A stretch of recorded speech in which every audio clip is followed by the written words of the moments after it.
Ganyan naman tumayo, sumuyo naman tumayo. Nagkamagalaw at nagkamagalaw dito ang tunay na kalagayan ko.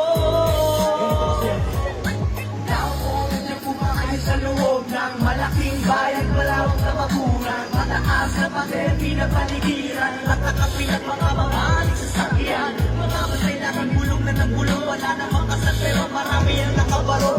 Dos na ng bulan ay walang butas sa bubong, mga plakong tsara na hindi kilala at totoo ng mga plakong. Isip ko tinigamas na nasa kahon, kahit na hindi pa siya sa langis at hindi yung